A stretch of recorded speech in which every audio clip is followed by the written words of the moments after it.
it's a nearly $50 billion industry. The biggest thing is the top 5 national players make up less than 4% of the industry revenue, right? So they're just not out there. The question becomes why, right? And that's because roofing does have some regionality to it. But when you talk about that low barrier to entry, high ticket, I don't have to be very sophisticated or big to get the results I want, right? So when you think of people think of a roofer, you think of somebody who's a little rougher, probably a little scruffier. Maybe it looks like us here, Christian, but a little bit dirtier, maybe holes in your shirt. But you go, hey, I only need a couple of roofs a year to keep beer in the fridge, the mortgage paid, family happy. So there wasn't ever that desire for, hey, a higher level of customer service, a higher level of sophistication. Welcome to the Franchise Founders Podcast. We are on a mission to help aspiring entrepreneurs just like you take action through franchise ownership, allowing you to obtain more financial freedom, time with family, and ultimately a business that can run on its own without you. All right, what's going on, everyone? Welcome to another episode of the Franchise Founders Podcast. I'm Christian Dadulak. Today it's a solo episode. No Dan Claps here today, but we do have an amazing guest with us, Joshua Hoffmann with HorsePower Brands and specifically working with Mighty Dog Roofing. Josh, welcome to the podcast, man. Wow, amazing guest. That's a heck of a lead-in. I hope I can live up to that hype, but I appreciate you having me on here, Christian. Absolutely, man. Well, I'm a huge fan of HorsePower Brands, everything you guys are all doing there. We had Josh Skolnick, Zach Butler on the podcast, I want to say a few months ago. That was before I went to the Consultant Discovery Day, and I got to see the new headquarters and everything, which was remarkable. It was almost like Silicon Valley over there, like a Silicon Valley like tech startup company with tons of employees, tons of square footage, so professional, super impressed. And so on the last podcast, we talked a lot about HorsePower Brands, obviously, and we could definitely touch on that today. And we'll also get an opportunity to hear about Mighty Dog. But before we even do that, I'd love to just get to know you a little bit, Josh, and hear about your background. And what we ask everyone every episode is, how did franchising find you? Because it often isn't the case where you search out how to become a franchise development representative or anything like that, or a franchise consultant. So how did franchising find you? How did you get involved in the industry? Yeah, that's a great question. And that's how I know you guys are real at what you do, because that's the truth for anyone I talk to. And it did find me. My memoir will say I'm some genius who found it and all these other things, but I stumbled into it actually in college. So I needed a job, right? I was a freshman in college, and I needed something to both pay the bills, and I also wanted something that could pay for a little bit of beer money. So I started painting houses. I didn't realize I was working for a franchise, and it was a struggling location. But it was the only job that said, hey, we'll give you 70 hours. And I was like, well, cool, I can work 70 hours. And that's awesome in today's, the economy as it was. Once I realized it was a franchise location and struggling, kind of worked my way up and was able to acquire the franchise. So had some success, obviously some failures, as I think every franchisee does over time. But really fell in love with it. One, because of just kind of the culture of the franchising family, the everybody wins mentality. But also at the time, it was something that I looked at and I said, okay, well, I'm in my teens, early 20s. If franchising can help me, I wonder what it can do for lack of a better way to say it, a competent person, right? Of someone who has some actual skills. So it really opened some doors. I'd done some operations, moved to another multi-brand franchisor. At the time, it was just one, and watched it grow. There, I worked in kind of the training department. So I had built out the different training systems for what came to be 10 different brands. So it was specifically in home services. So for me, it was a really cool opportunity to, see the synergies of how, a certain business operates, but then also the nuance, right? Understanding that, each brand needs a certain amount of knowledge, certain infrastructure other than another concept or anything else, and that they could all still be equal and have their opportunities. So was there for a number of years, also ran a few of their brands. So, through that, got an opportunity to lead some of those. Another, again, fantastic opportunity. But it was just time to pretty much part ways. I had run my course there, and I thought to myself, okay, I love this idea, right? As a franchisor, multiple brands, shared services, and really as a franchisee, stacking vertically rather than horizontally. And through a mutual colleague, I actually got introduced to HorsePower, and I just started hearing kind of the stuff they're doing, and it was one of those. I'm like, yeah, that makes sense. Like, it's one of those. I remember, like, you sit up in your bed and you're like, man, that's a good idea. Someone should do that. And I was like, oh, yeah, you guys are doing that. That makes a lot of sense. You're doing that. That makes a lot of sense. And all of a sudden, it was very different. And it was one that I kind of got the same impression you got when I came on about 6 months ago. I thought these guys were crazy. And I say that because I walked in the building at the time. We had about 30 franchisees, and we had 75 people in the building. And I remember thinking to myself, because, I'm not the brightest in the world, I was like, I'll help these guys out. Like, hey, you shouldn't have more full-time staff than franchisees.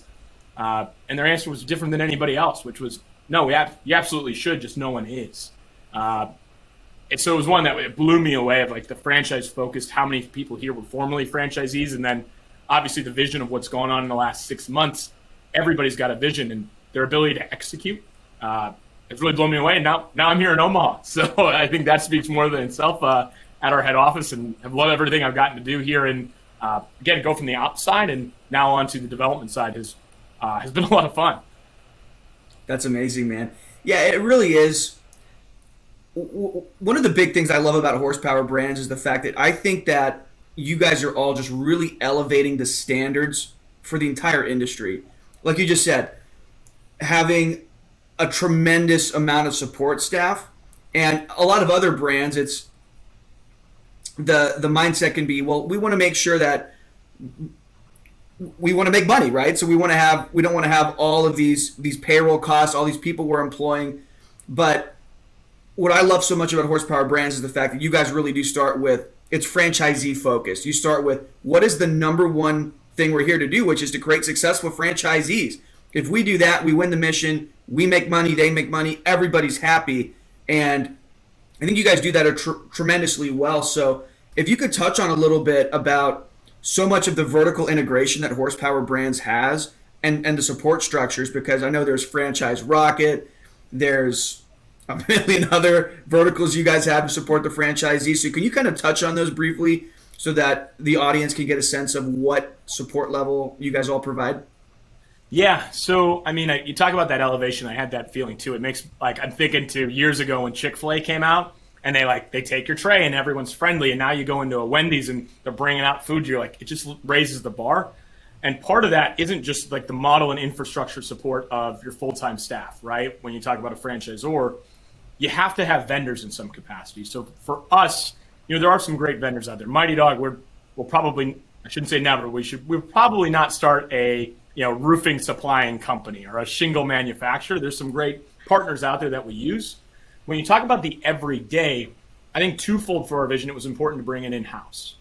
One is so that they were shared, right? Because if I can go out and find a bookkeeper or a digital marketing service or a recruiter, they could all be good on their own. But again, that recruiter I use for Mighty Dog, who can attract the type of talent we need or specific skill sets we're looking for, might not be so great with our other brands, right? So they don't have that learn and don't see that. So one, it was that, okay, these shared services, as a franchisee, I stack brands. I'm using the same services, and I know they can execute because they have more information. Was really important to us because, again, that's where we go back to the vision of stacking is beautiful, right, on paper. Home services, same end user, but then you go back and go, hey, are they always the same infrastructure? Where for us, again, that second brand for an owner becomes much easier because I'm using, again, the same services. I don't have to get acclimated to that, right? So it really then allows a franchisee to have hockey stick growth. But I think the second part of that is shared information, right? Mm. So when you look at that, right, your marketing company is not going to talk to your recruiter, right? Your recruiter is not going to talk to your bookkeeping service. So even if I have great vendors who aren't in-house, what starts to happen is they don't communicate, and I become the person who has to process the information. And I better hope the data and information I'm getting is good. And I mean, truthfully, anyone who's ever used any service before, you go, okay, what am I really getting? What does this really mean? And is the information accurate? So internally, I kind of use, and maybe it's an unfair term, but we almost operate then in an agile format because our recruiting firm can speak to our digital marketing firm. Our digital marketing firm can speak to our bookkeepers internally at ZBooks. So that all of a sudden you're starting to talk about, okay, well, initial search term, how many leads does it convert? Well, talking to the bookkeeper, I can actually see which of those leads that I generated at my marketing firm were the most profitable. Well, now I can go back to a franchisee and say, hey, better data, this is going to lead to better results. Let's do this. And then it becomes repeatable. So it's one that shared information makes everybody better, and very quickly we can adjust to those lagging indicators by having that internal. So right now it is Franchise Rocket, which is a full-scale digital marketing agency. We have over 75 employees there. We have Recruit Z, who is a fully staffed both for labor and full-time staff recruiting firm. So we'll talk at some point probably a little bit more about them. We have Z Books, who does all of our franchisees' books, keep those intact in-house. And then on top of that, we will just launch Z Logic, which is our national dashboard to connect those numbers for franchisees. And then we have a few others in the pipeline that'll be coming down the road. And of course, Powerhouse Call Solutions, which is an inbound, outbound, 24/7 operation that, again, for our franchisees are trained in their industry, so they get that kind of local office feel with the results of a nationally backed company. So call, text, email are doing a lot of cool things. There's some, between all that, again, our vision of truly building an empire or truly being, custom term set, that semi-absentee owner, I now have that true infrastructure to be able to do that and just drive the KPIs. So those are some. Again, there's a lot on the horizon, but those are just a few that we've started to venture into, and there's going to be more on the way. I love that. I love how data-driven it is. I love the fact that you can communicate, because that communication is everything. We were talking about before the podcast even started that a lot of franchisors will use third-party vendors to support their franchisees, and there's not necessarily anything wrong with that. But one of the drawbacks naturally is, like you had mentioned, they're not communicating with one another. They're not sharing data. You don't see, if I pull this lever over here, it's going to make this change over here, and that's all absolutely critical in terms of supporting the franchisee. And so really what it sounds like is you guys get the phones to ring. You help to get the phones to ring for the franchisee. You have Powerhouse Call Solutions, if I right? Yeah. Answers the phones, helps to sell and book some jobs, I imagine, in some cases, right? Or are they just answering the phone? Yeah, so they actually, for certain brands, Mighty Dog is one that it takes a little bit more in person. You can't give an over-the-phone quote, but for many of our brands, like Heroes, they can actually see the square footage of the lawn, figure out the service that's needed, and actually sell the job. Same thing for Blingle, where anything I can do that people want a one-click buy, those agents are actually more salespeople than they are call center reps. It's incredible. So it depends on the brand, of course, but generally speaking, you get the phones to ring, have someone that answers the calls. Franchisee has their team, goes out there, does the work. You're going to help them, once that work comes in, once they get paid, help them manage the books, help them find their staff. Right? I mean, you're doing all of that. That's incredible. It's one that I look at, and you talk about being data-driven. I think that's where HorsePower is really taking even the next step, right? Because KPIs are important. Any CEO, anybody will tell you, know your numbers, all those things backwards. But there's a secondary numbers that for a lot of new business owners, and that's what, for most of our owners, are first-time business owners, right? Or at least first-time franchisees. It's then the data behind it to go search out, okay, well, how do I fix the problem? And for most, as a franchisee, I'm on my own, but I speak to one like the dashboard. I can see very quickly nationally, how are my sales reps doing? Well, I can see sales rep 1 is doing well, sales rep 2 is struggling. Typically, I'd have to go figure out why, right? Is he the right fit? Is he, what's going on with us? Again, the next level is we have a presentation tool in our sales software that marks how long that salesperson is actually using it. So I can very quickly go in and say, hey, you're not using the sales tool, you're using it for 4 minutes, an estimate. Well, now as somebody who's putting, again, as an owner who wants to put in 15, 20 hours, I can make that deduction in 15 seconds because I logged into my Z Logic dashboard and went, yep, and work backwards. I mean, it becomes that simple, and I always hate buzzwords, but it is about as turnkey as you really can get in the ability to provide information, and that I think is the really important thing to scale quickly.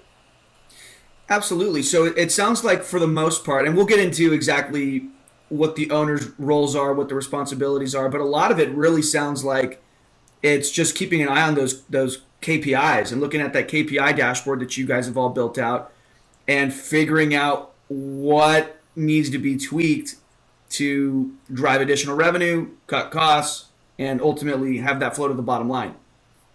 Yeah, I mean, at the end of the day, it's maybe we're oversimplifying. I don't think we are, Christian, because it's almost simple math, right? Like, does this make money? Is it repeatable? And then what influences that? And at the end of the day, I'm also, again, a good business owner taking care of things, like taking care of people, my people, and again, just being a good business owner, I'm going to have a ton of success. But it is that simple to go, this action results in this movement, which means this, right? And you can see that all beforehand. And all of a sudden, we talk about the pulling the levers. I'm not pulling a lever, then figuring out what happens. Again, I know what's going to happen beforehand because it's been tracked and it's repeatable. That's exactly right. Here, so you're exactly right. That's fantastic. Well, that's all obviously critical. I think what we can shift to now then is actually talking about Mighty Dog. So obviously, Horsepower Brands has many amazing home services brands. You work with Mighty Dog Roofing. So what's the quick pitch there? What is Mighty Dog? How do they make money? Why Mighty Dog? Yeah, I laugh because someone asked me that once, and it's just the first thing that came to my brain. It's just, everybody's got a roof. That's really the simple where we looked at first and foremost. Okay, that was why it was our pillar brand. I think a couple other big ones, and again, we're a full exterior service, so we focus on roof replacement and repair. We also do gutter, siding, windows, and then Q4 this year we're rolling out solar. So let's kind of touch on that in a little bit here and why we're doing that. But it was really attractive to us to be the pillar for two reasons. One is the ticket size, and that's where it blew me away. I mean, when you're talking about a roof, you're talking about a $5,000 ticket. That's kind of a starting point. Excuse me, not $5,000. 5 digits is $5,000 would be awesome for a roof, but 5 digits to start. And I think one of the big misses in franchising as a whole is just everybody wants to focus on a big bottom line. I got to have a big top line to do that. So again, a big ticket means less moving parts, simpler jobs. Again, it's a one-day, hey, take off and replace. Where typically when you talk about jobs that are in the tens of thousands, you're thinking of multi-day, multi-weeks, a lot of project management, where roofing just really isn't that. And then the gap in the industry really was customer service, sophistication, and marketing. So for us, we said, okay, well, those are all the things we know how to do really well. People nowadays are used to, you hear the horror stories on the news, you hear, guys are throwing shingles off or bringing a hammer up, destroying the roof, promising a free roof.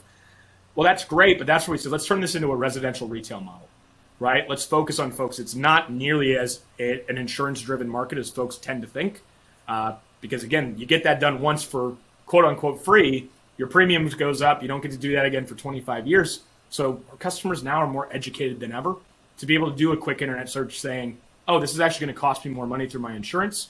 Hey, I'm going to go Google. I'm going to go find a local roofer. And for Mighty Dog to be able to instill that goes a long way. So again, our major services there, we've got, again, a lot of success as, this type of industry, that gap it needs is really filled by CEOs, by marketing people, by business professionals.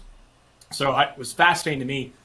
0 of our owners, and we're now over 250 units system-wide as of yesterday, which is very exciting, have 0 roofing background. So that was the last one. I mean, it's a simple model. Like, there's some things you look at that have technical complications in industries. It does not take a rocket scientist to figure out how to nail a shingle into the roof. So there's a lot of good labor out there, and it's a very easy industry to learn. It's really about mastering the things behind. So it's where I really fell in love with roofing as I started to learn about it, because it was one of the few home services I didn't have a background in. And I looked at them, again, shocker for Horsepower and Mighty Dog. I'm like, man, this makes too much sense. And I think that's really where we changed some things, right? Where one of the reasons we included siding, gutters, windows, and then solar, for at least those first 3, was one that you said, well, if there were ever a downside of roofing, what would it be? Well, short of a storm, I don't see my customers for a lot of years at a time, longer than my franchise agreement, specifically. Well, now being able to do siding, windows, gutters, doors, that home's on a cycle. So I'm retargeting you every 2-3 years for getting the next piece you need, as well as when somebody comes in and goes, again, new home buyers, hey, gutted, I want all new everything. It's not, I don't have to hopefully hire 15 contractors. I got one Mighty Dog who can do it all outside. And again, similar labor pool, similar margins. So at the end of the day, it made all the sense in the world for us, and can go from there on anything kind of that you heard in there. Yeah, no, I love it. One of the things I like, well, there's a trade-off. I mean, there's a difference between, recurring revenue can be very, very sexy, but in many cases, and it depends on the industry, of course, but a lot of the time it seems like it's lower ticket items, right? So you need to have a bunch of customers to really drive some serious revenue. And there's a ramp-up period where it takes quite some time to build that customer base. Whereas something that's more of a high-ticket sale, you don't need 1,000,001 customers to really drive some pretty impressive revenue. So having a high-ticket sale like that, it's like, yeah, you're not seeing your customers all that often, but there are plenty customers to see, and you do have those additional revenue streams to come back in there and offer those additional services like you had mentioned. But high ticket items, it gives you the ability to reach cash flow positivity quicker, a break even point quicker in many cases. So I think that is hugely important. So anything you want to say regarding that? I mean, no, it goes back to, right. Like I remember my first couple of weeks here, I hear somebody go, "Hey, somebody produced 3 jobs this week. Isn't that awesome?" I'm like, well, that not even one a day. And you're a newer franchisee. I'm like, then I started thinking about it. I'm like, oh geez, that's almost 40 grand in revenue, and go start doing the math. You go, oh my gosh, that's kind of where the numbers that you've seen. And I think even more for the targeting is as really home ownership changes, right? More people own more units, right? Have a rental home, want to get into that space where you go, yeah, you only have one roof, but 1 in every 3 of your customers who want to work with the Mighty Dog say, you know what, I have these 4 rental properties. It's how I start to build those. And then it becomes that cascading waterfall of self-sufficiency without, again, the very, very heavy marketing end that you need to get a business started up. So again, that was more iteration on the same end. It just makes a lot of sense at the end of the day. Absolutely. So one of the biggest questions, and I know we touched on this with Franchise Rocket, but if we could dive a little bit deeper, I think that would be helpful. Because one of the number one questions anyone wants to know is, where the heck am I going to get my customers from? How are we finding these people? So can you touch on that? What is the strategy there? What does that look like when you're first getting the business out of the gates, ramping up, and then once you're at cruising altitude, what does that look like for marketing? Yeah, and it's a great way you phrase it, because I think one of the oversights in any business is that marketing strategy should change over time, right? And if it does stay the same, like anybody who tells you, oh, we're doing our yearly market review, you're like, wow, you're going to be behind, and then almost immediately be behind. So again, early on, just kind of in buckets, you're going to be very paid heavy, right? Because typically you think of a roofing company, you think of word of mouth, you pass on. All that's a great strategy, right? So there's right ways to implement that systematically, but I still have to have that first customer for that to happen, right? I have to be able to give a quote for the neighbor to walk up and ask for a quote. So that's something that we do implement in the organic end. Still things like print marketing and even canvassing is a small portion of what we do, right? Because it still works, but it takes time. So then it gets into what kind of the ground and air game of, okay, those paid, people love to say print marketing's dead. Not the case, right? Things like direct mailers, billboards, those type of things work. Valpaks all certainly work in that end. So it's getting those out and knowing that those are going to drip in over time. And then very early, it's all about, again, Google, third-party aggregates, and then the different things within paid and organic search. So with Franchise Rocket, they're focusing heavily on SEO and PPC, as well as some programmatic over time. I think one of the cool things that's coming to roofing, geofencing is coming to roofing, and we've got some data within there. But I can then, again, push dollars in, know I'm getting a lead, 1-for-1 quality results to get in the door. And Franchise Rocket is so vital in the roofing space specifically because it is one of the most competitive digital industries out there. So again, we have to be on point with our search terms. You need that kind of team behind you. You can't just enter into the space. So again, it's the things of the long game that we're constantly working on SEO, but it's the right things with SEO, right? Where I think SEO in the past has gotten a bad name just because there's so many agencies are out there who are, charging $1,000 a month and said, I wrote you another blog. Isn't that enough? And you're like, that's not actually driving SEO. So that's, again, the things that Franchise Rocket really understand, especially at a local and then semi-regional level, as well as then, of course, your pay-per-click ads coming in, and even things like third-party aggregates. You think of the big ones, the Angie's Home Advisor, Thumbtack. I'd probably get in trouble for saying this way, but it's a necessary evil early on. So that's something that Mighty Dog was able to go and do and negotiate actually per estimate pricing, not per lead, to make sure you were getting a qualified customer and not some of the garbage that, again, your chuck in a truck can get. So again, then once I enter the door, it's all right, how do I network in addition to things like BNI? And then it's a shift. So the beautiful part in our scale ultimately is that it gives an owner a choice at any point, because I start my business at very heavy paid, very low organic. And then all of a sudden it starts to even out. It evens out. And now I have that dashboard where I'm seeing that happen. Well, now I'm seeing an equilibrium point, right? Causation, not correlation. And I'm starting to see, well, I should say both. Now all of a sudden I have a choice, which is, okay, do I want to focus profit heavy? Do I want to start to lean out my marketing budget and really start to focus on heavy profitability? Or, what, again, a large majority of our owners do is you see that trajectory happening And you say, great, I'm going to bring on another salesperson. I'm going to reinvest. And now all of a sudden, great, I'm back to heavy paid and I'm here. But guess what? My top line revenue is much bigger.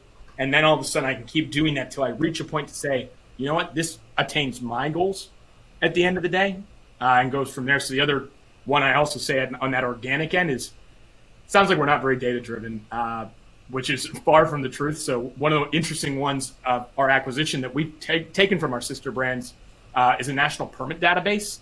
So the founder of that brand, and I had no idea about this, is that anytime a new home is built or a major renovation is done, a permit has to be filed.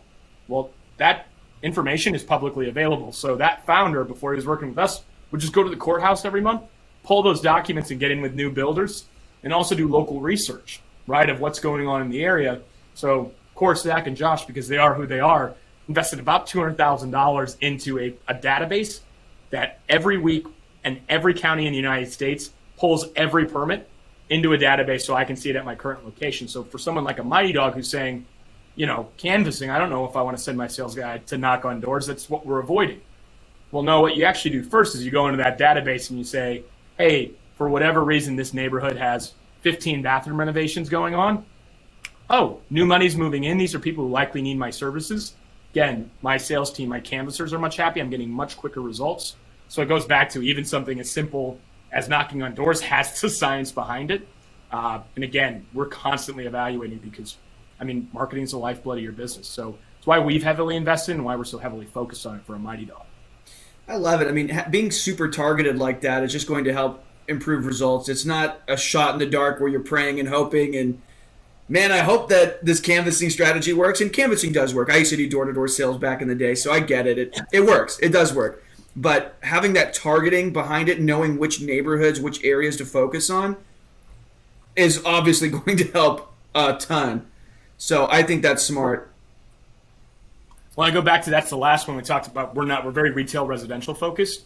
There is an insurance game in this, right? But the biggest one is it's moving away from that. But for us, we look at it like icing. So rather than just kind of leave our owners out to the sheep to the wolves and go, hey, good luck on making this happen, because insurance agents don't love always paying things out in full. You don't it say. Become complicated. Yeah.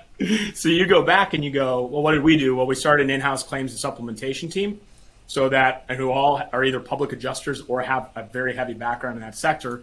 Again, I get that. I still want to take advantage of it, right? And I say advantage of it where, hey, they're getting that money. Hey, I get to be the hero locally. Mrs. Jones, you might be able to get approved for more. Let me send it to our team of supplementers who then can go to your agent. Guess what? As an owner, I go back and said, hey, we got you an extra 20% on what you didn't think you were going to get. Well, you're definitely doing the work through me. And as an owner, it is really just gravy at Thanksgiving where you go, hey, we look at that on top of all the normal things we do, which, again, is how you go from, hey, the year you plan to an even better, greater year just because you're doing those little things over and over again. I love that, man. So let's shift gears a little bit, because one of the other considerations people think about, a lot of pushback is people think, well, roofing, it's not exactly like a new industry. There's got to be so many people that do it. It's got to be saturated. There's so many people that do it. So touch on what the competition looks like a little bit. What does that landscape look like? And what, because the industry itself is very fragmented, but can you touch on the industry fragmentation and what kind of opportunity that provides? Yeah. So I go stats on you. It's a nearly $50 billion industry. The biggest thing is the top 5 national players make up less than 4% of the industry revenue, right? So they're just not out there. The question becomes why, right? And that's because roofing does have some regionality to it. But when you talk about that low barrier to entry, high ticket, I don't have to be very sophisticated or big to get the results I want, right? So when you think of people think of a roofer, you think of somebody who's a little rougher, probably a little scruffier. Maybe it looks like us here, Christian, but a little bit dirtier, maybe holes in your shirt. But you go, hey, I only need a couple of roofs a year to keep beer in the fridge, the mortgage paid, family happy. So there wasn't ever that desire for, hey, a higher level of customer service, a higher level of sophistication. So I put the competition right now kind of in 3 buckets of where it's gone. And the first is the proverbial chuck in the truck, right? And there's some good, there's some bad. The problem is even those who are trying to do good, unfortunately, aren't systematically built, right? It's somebody who my aunt, my uncle, friend of the family did this. Now I'm doing this. But do they make mistakes because they want to? No, most aren't actually out there to screw the customer. There are some bad companies out there, but it's because, hey, I didn't have a systemized estimating process. So guess what? I didn't check if you had underlayment. I didn't check in your attic to see if you have moisture issues. So all of a sudden I rip off your roof, and Christian, I come back and go, hey, we realized these other 10 things were wrong. By the by, it's going to be another 10 grand. So it's where roofing, even for those good folks who are, again, doing good and just saying, hey, we tore this off, it happened. Customer goes, this is a horrible experience for me. And it's been voted the least trusted industry in home services 5 of the last 10 years. So that would be one bucket. The next would be, again, your more sophisticated mom and pops. That's typically who our heavy competition is, someone at the local level who's figured it out, but hasn't done it systematically through technology. So that's where you see that a lot of these companies don't get really larger than citywide, or I'll call it semi-regional. Because for every salesperson, I need a production manager, this or that. And all of a sudden, as I grow those teams, more layer of leadership, the pie shrinks, and eventually an owner says, well, why would I get any bigger if the economies of scale aren't there? Right? And it's because they haven't put it into systemized technology to be able to grow that in a bigger way. So that's who we really compete with. And the comparison even for them is they run into the same chuck in the truck mistakes of they're not heavily invested in technology. It's really that they're long-standing in the community versus our technology, our processes, and really our customer service to say, hey, and there are enough roofs out there. So it's where you can say these companies can also exist. There's plenty of pie out there. And then the third, I almost act as plus one, just because it is so dying, and that is the storm chasers of the world. That really started to peak out, and not that it doesn't exist today, but late 2000s, early 2010s, a magical thing happened in our society is that the internet went everywhere, and it went in our hands, our pockets. So now all of a sudden I don't have to watch the news or log into my MySpace to see some of these things going on. Now I see it on my phone every day. So when someone again knocks on the door, you know the horror stories. People are just very skeptical of that, right? Of, hey, I'm going to get you a free roof. So chasing those storms make people hyper nervous. Because the other one is, hey, here today, gone tomorrow. Well, I'm off to the next storm. What happens if I have X, Y, or Z? Well, again, for us, a Mighty Dog, you go with that. We're here to then help clean up the mess. So for us, it's nice little lead generation sorts. You go, I want you to take care of homes, but as a business owner, man, thanks for not doing a good job because now I have a customer for life in the way we're doing it. So that landscape, again, it is highly fragmented. The other that we really focus on is the residential sector. The baseball analogy I use is it's the singles and doubles. High profitability, high ticket, where, again, those mom and pops aren't as plentiful because they end up in the commercial space. You get tempted by very, very large tickets, hundreds of thousands, but you don't consider, again, of course, that's a much lower margin, a lot longer production period, and then you think about payouts, 60, 90, 120 days in the commercial space. I better be able to float those projects on a day-to-day level. So again, that competition typically likes to go there because they're tempted by that big ticket. So for us, it's that same homeowner, same model who values the same thing, which is customer service, and really at the end of the day, answering the phone. So it's where we lie. Again, it's where we can come in. And the other beautiful part is, again, it is customer service. Because there's nobody in the industry who's nailing on shingles different than anyone else. It's just the truth of the matter. You can get different grades and we get much better pricing on it. But at the end of the day, it is about how did you clean up? How did you communicate? Did you pay attention to the needs and the flower beds and X, Y, and Z? And that's the thing through our technology that you can mark every single time. So you have that repeated customer. So it's kind of where that landscape looks in the long term. And as we continue to grow, we really want to do that in the solar space because that solar space is, they're ready for someone like a Mighty Dog, and the technology is now there. So we're really excited about that long term. That's fantastic, man. Well, one thing you mentioned briefly at the end there was the technology that you guys all have at Mighty Dog. And I think that's another thing that really separates you from a lot of definitely the chuck in the truck, but also a lot of those more regional players. You guys have amazing technology. So touch on like the drones and how you do the estimates and all of that. It's super cool. Yeah, I'm going to say something that sounds kind of, I'm trying to think of the right word. Like it's going to contradict itself, right? Is that technology is super vital for scalability, but it's also supplementary to processes, right? I think one of the things that gets overlooked in any industry is like, oh, we just got this magic secret sauce of piece of technology. There's nothing out there, right, that does that, or everyone would be doing it, right? But you have to have it and then also know how to use it on top. So something like the drone scan, again, we're flying a drone over the house. This is not a again, a Christmas present. This is a high-tech, top-of-the-line drone. I'm scanning the roof all the way from just taking the measurements to actually I can create a 3D rendering of the roof. So I can see, okay, what does this look like? What are all the valleys? What needs to be done? And it picks up to a grain of sand level of detail so that when I have these imperfections, I don't have to have the best salesperson in the world or know much about roofing. The drone tells me, hey, red spot, something's wrong. Check it out, right? So on top of that, we use things like the moisture meter, the infrared camera, all these little details that give us a full scope picture now. I feel like, you're on a CSI episode with a board pinned everywhere when we do this, because it's like, oh, cool, this leads me to understanding exactly what's going on. It's not, okay, yeah, here's the measurement, here you go. Let's actually solve the problem. So those are kind of the beginning. Obviously, we have top-of-the-line estimating software that lifetime feeds pricing from our vendors and pricing in the given area, right? I might own a territory that has vastly different wealth gaps. So I might be charging something different in this county than this county. Again, it's going to automatically pick that up, so we're pricing accurately. And then it's feeding into that presentation tool, which, again, the customer is then literally clicking through like an a la carte buffet. Yes, I want this. Yes, I want this. Yes, I want this. So it's not I use the example. It's why people are buying cars from vending machines on Carvana.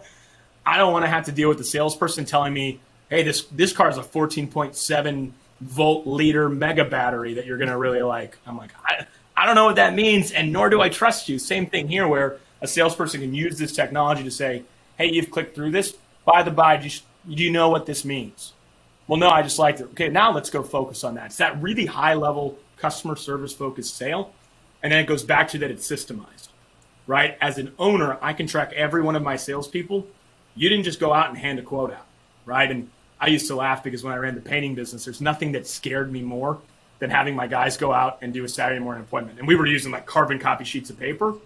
And it wasn't because I love Saturday morning appointments. 7 a.m., if you're meeting me with 7 a.m., you're buying, right? Yes. So I love that, but I'm going, I'm in college. The guys I hired were in college. I'm like, I wonder how many light beers they had on a Friday night. Because if they mismeasure, I'm in a lot of trouble, right? It's my bottom line.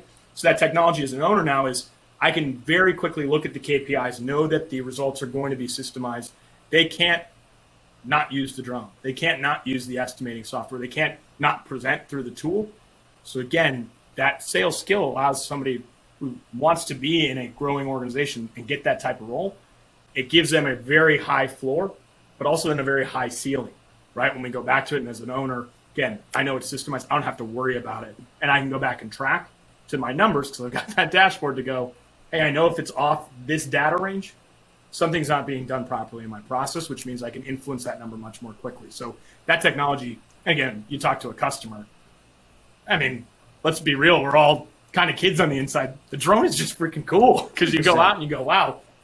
Same thing with the marketing, right? I laugh. One of our owners in the Northeast said, and first time talking to me, said, Josh, I'm really nervous about the safety of our brand. And I went, oh my gosh, what does that mean? He's like, the kids chase around the Mighty Dog logos when I'm in the neighborhood. They like chase after me like I'm the ice cream man. It's starting to get dangerous because, again, you go back to the very comic book style cartoon marketing. It's all things that play in that bring in customers the way that we see it. So it's, again, all part of a greater whole, each of these pieces. It's fantastic. So at the end of the day, you have the marketing, you have the support, you have the technology. So now we got to get the franchisee, right? So who is the ideal candidate? Who's the franchisee that you guys are after? What type of skills, background do they need to have? Obviously, they don't need to have roofing experience, but what do they need to have? Well, I'd say, Christian, if you can edit over, just edit my Venmo, because I'm sure people will hear this and say, I want this. Just Venmo me straight. I'll make it happen. Sounds good. I joke. We want to go. It's important to go through this process and work with folks like you to make sure it's the right fit. But really, we're looking for, number one, empire builders, right? So folks who want to go out there and do more. If you want to buy yourself a job, we're probably not the right fit for you, number one. Number two, just talking backgrounds, would be really anything with business skills. We have everything from CPAs, former lawyers and attorneys, doctors. We have somebody who does motorcycle tours of America. That's what he was doing before this. So there's no one background, but really, again, it's high leadership ability, the ability to hold accountability and really understand numbers. And then really the last one I would say would be attitude, which is true of any franchise system I've been in there. It's some of us are very numbers focused, right? glass half full is great. The glass can even be 8 ounces full, but the glass can't be half empty, right? Because it's why it needs a local owner and great entrepreneurs like we have, and ones that we're going to have in the future. Folks who say, hey, I'm going to figure out the problems. I'm going to use all these systems and technology, but at the end of the day, it's my business. I'm going to grow it, and I have the back end support to do it to whatever range I so desire. So I'd say that's really kind of the ideal folks we're looking for. Is positive attitude, strong business skills, and then at the end of the day, the desire to do it. Yeah, and they want to be the 800-pound gorilla in the market. They want to take it over, right? I've never seen anyone accidentally stumble into being the 800-pound gorilla, right? It takes that focus and that drive, absolutely. I love it. So what is that person doing day to day? Obviously, they're not the ones replacing roofs and working with shingles and all of that. But so what are they doing, right? I mean, what does their day to day look like from when they you don't have to walk me through their morning routine or anything, but like when they first when they get to the office, what are they doing? And what are they doing? By the time they leave, what are the schedule look like on a day to day basis? Any insight there?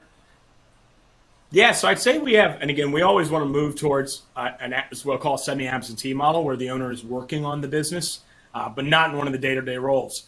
That said, there's nothing wrong with early on in your business being an owner operator and filling one of the roles. So I'd say it varies on the kind of team you have, but if you talked about overall, and our system's about 50-50 with owner-operator, semi-absentee, all moving towards that semi-absentee end, is your mornings is making sure things are ready to go, right? The beautiful part of roofing is that these are planned projects. So not to say that there aren't always hiccups, things you have to get over, but it's very well planned out, right? Where, hey, the material's there, did the subcontractor show up? Great, it's good to go. So, hey, does my production manager know where he's going in the morning? I'm checking in there. I'm checking in with my sales team, right? Whether that's via phone or in person. Hey, are you guys ready to go for your appointments? You get pre-actual loaded pictures. You get all the information from the call center. Do you want to discuss any of the strategies or anything you want to go after? It's then typically a look at doing a little bit of forecasting in the numbers. And then what I'll call that middle part of the day can be all sorts of things, right? So, hey, you know what? I've never actually met one of my customers. Let me go shake their hand to see how the project is doing. So I don't want to say you're shaking hands and kissing babies, but nearly so, right? Which is, hey, what's going on in the day-to-day of my business? And for those who are kind of out of the day-to-day, just keeping their pulse, a pulse on the business, right? I'm talking to my general manager. The general manager is doing that in my stead, as well as networking, right? Those networking groups like BNI, Chamber of Commerce. I want to be a part of those in the local community. That's how I drive that organic marketing. And then I'm also working with corporate, right? What are the long-term goals, right?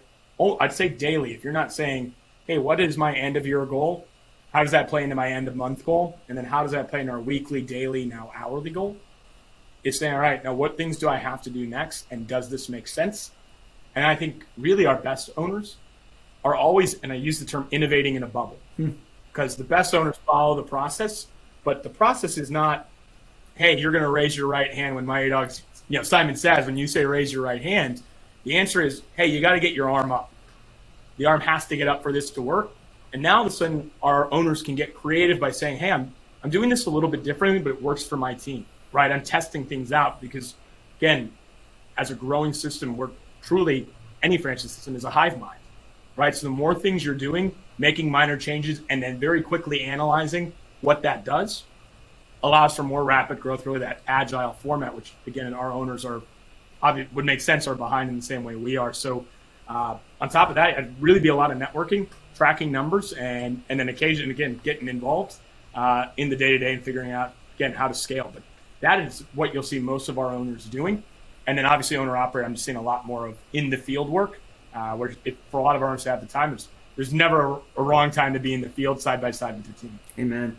Yeah, but it sounds like for the most part, it's someone that wants to work on the higher level operations, work on the business, not in it. We've all heard that 1,000 times, but that is the goal. And to truly eventually graduate to a point where you can have a semi-absentee ownership role and have some more time freedom, have a business that can run more or less on its own. Of course, you still have to be involved. But, how semi-absentee can it truly be, do you think? Yeah, I'm a big believer that no business is ever going to be absentee. I agree. No matter what. So the question is, how semi-absentee do you want to be, right? And what availability of time do I want to put in? And what kind of impact do I think I can make? Because for a lot of our owners that, somebody comes in and says, well, I want to keep my current job, but eventually I'll get in.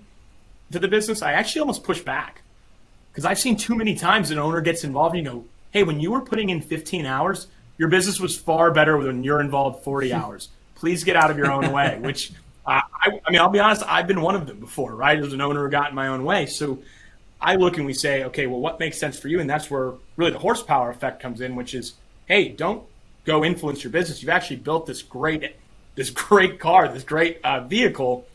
Go start the second vehicle. Go stack that. Maybe it's the time for the next brand, things of that nature. So when I look at it, it really comes down to skill set and ability to execute. What is your desire as an owner in the business of how many hours that is? And then obviously what's best for the health of the business. So I think all those things come and play in long term. So I mean, we see folks who are doing 20, 30 hours. We see folks who are doing 15. We see folks who are not in the day-to-day, but choose to do 40 hours, right? And then some who say, hey, I want to do 60. I want to be the GM. There is nothing wrong with that, really in any level, because as I think Zach says it best here, we're the widget, right? Your job is to provide your why as an owner, and that widget then can deliver what you're looking for, and that's what you should be looking for in any sort of franchise, and that's what Mighty Dog can really be for really anybody and anything they're looking for. I love it.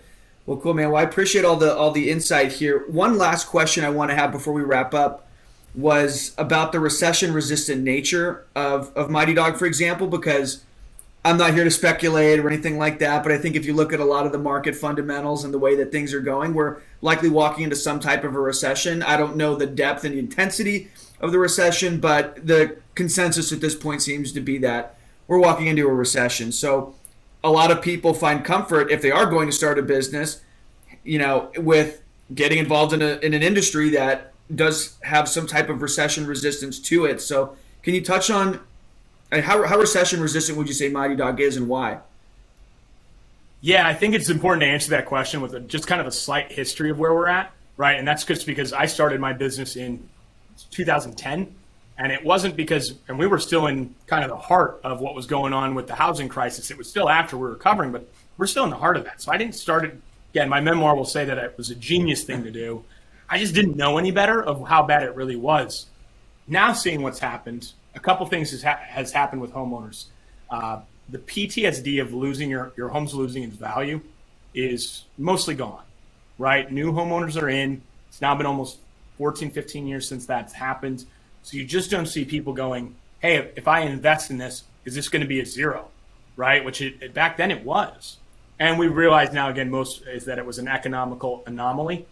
And maybe that's not the right word, but it was a one-time thing. Specifically, we knew why, looking back. So that fear is gone. If anything, the last 2 years have showed us that people want to invest in their home, been trapped in there for some time, that there still is value there, now ready to move on. And the other one we talk about, just about twofold about roofing, is you can't sit there and go, hey, I'm going to wait on the roof, right? It's a need, where even industries that have some need to them, you can go, hey, I'm going to push this off another year, this off another year. Starts leaking. You're going, I got to do this thing one way or another. And then the second portion of that comes into the different financial backers of the roofing industry, right? So if I'm an industry that's solely reliant on, Christian, your income, right? Something happens to the economy, this could be very scary. So, okay, you have to do it, but if you have no money, it doesn't matter if you have to do it or not. So for roofing, it's very unique is the different lines, right? So of course you have the insurance end, where again, if I have any sort of mortgage on my home, I have home insurance. All right, I have that insurance as well. On top of that, we help educate customers on things like home line of credit for home improvements, right? The bank has money in that. It's an asset. Are they going to let their asset go? Nope. Great. So they're actually very forgiving and very lenient outside of extreme circumstances to, hey, the roof, right? They might not give you a line of credit to redo your cabinets, but they can give you a line of credit to, hey, I got to get the roof done. And then you look at even further, you actually have government backing your roofing. So one of the things people miss a lot is city grants, because cities, counties, states know, hey, if we start losing the roof in this neighborhood, hey, we lose the home, values plummet, nobody wants to live here, people move out, people are moving more than ever.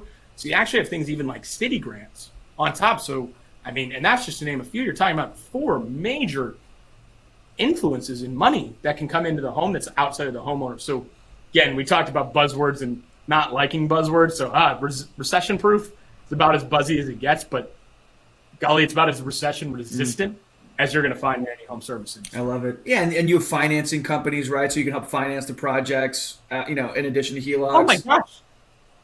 I didn't even mention that. Yeah, we actually have exclusive partnership with third-party vendors who do that as well. Again, the outsource financing.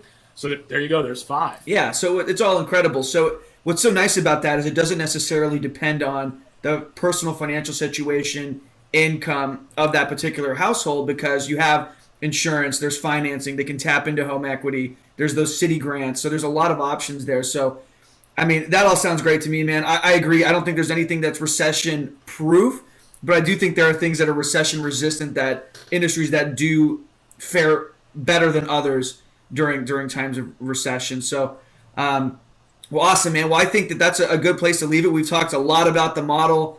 I think what you guys have all done at Mighty Dog is incredible. There's a reason it's in such high demand, and you guys have, what'd you say, 250 franchisees now? I mean, it's just unbelievable. Yeah, we crossed, earlier this week, 250. I think we officially sit about 258.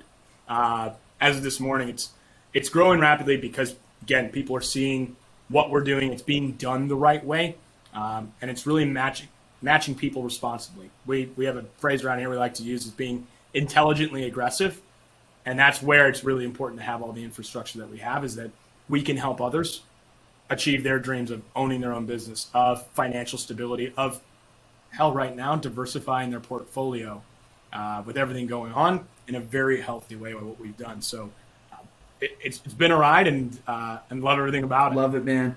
Well, thanks so much again for hopping on. Anyone that's listening, if you think Mighty Dog is something that might be of interest to you, reach out to us. We'll help you figure out if it's the right fit based on your background, your skill sets. We'll have that conversation with you. But, I can say that what they're doing over there, what you guys are doing, Josh, is just unbelievable. So thanks, everyone, for tuning in to another episode of the Franchise Founders Podcast. Make sure you share it with your friends, let people know, subscribe, leave a review, make it honest. We can take the heat, but give us an honest review. We appreciate all of that. And we'll see you on the next episode. Thanks for listening to this episode of the Franchise Founders Podcast. If you want our help with anything from buying a franchise to franchising your business to anything in between, shoot us an email at franchisefounders@gmail.com.